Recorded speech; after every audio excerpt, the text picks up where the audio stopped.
2021년 7월 28일 수요일 새벽 말씀 나누겠습니다. 사무엘상 1장 26절에서 28절까지 말씀을 읽겠습니다.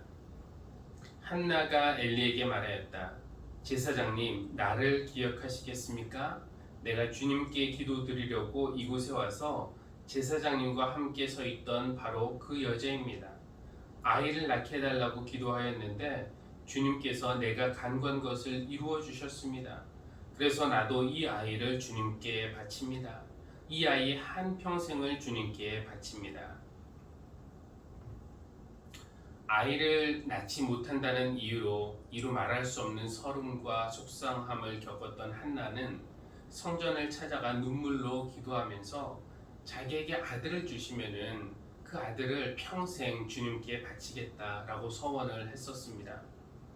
그렇게 해서 사무엘이라는 아들을 얻었고, 이제 사무엘이 젖을 뗄 때가 되자 한나는 하나님께 드렸던 그 약속을 지킬 때가 왔음을 알았습니다.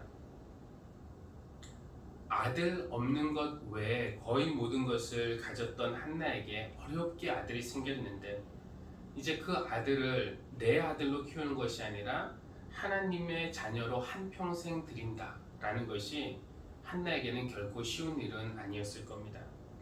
아마 그런 비슷한 이유로 많은 이들이 기도할 때는 한평생 드리겠다 약속하고는 실제로는 며칠만 드리는 그런 일도 자주 있습니다.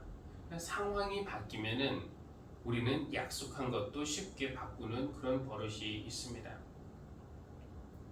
한나는 사무엘을 더 데리고 있다가는 드리지 못할 것 같은 그런 마음이 들었기 때문일까요?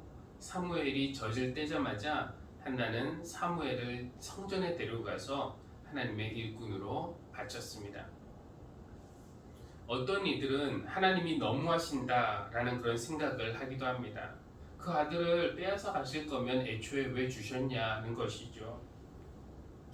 그러나 한나가 어렵게 얻은 아들을 하나님이 빼앗아 가신 것은 아닙니다.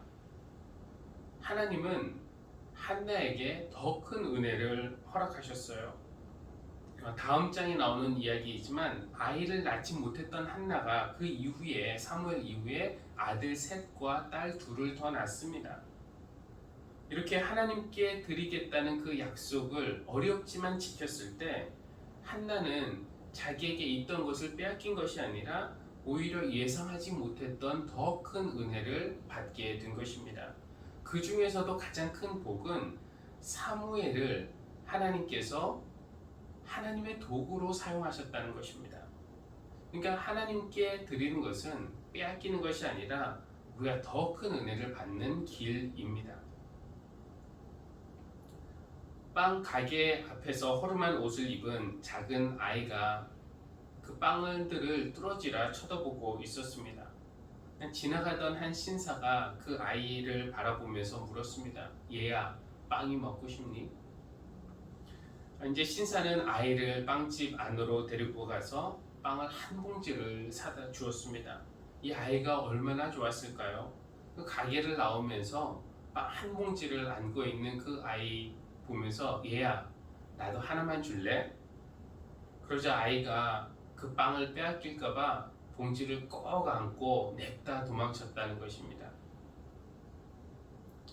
오늘 하나님께 기도하는 사람들, 그리고 은혜를 받은 사람들이 모습이 이 어린아이와 같은 것은 아닌지요. 빵 한 봉지를 들고 도망가는 모습이 오늘 우리의 모습은 아니기를 바랍니다. 기도하겠습니다. 신실하신 하나님, 하나님께서 약속에 신실하신 것처럼 저희도 약속을 잘 지키는 사람이 되고 싶습니다. 사람에게나 자신에게나 하나님에게 한 약속을 지키는 일에 수고와 희생이 따르더라도 그것을 감당할 만한 인격이 되게 하여 주십시오.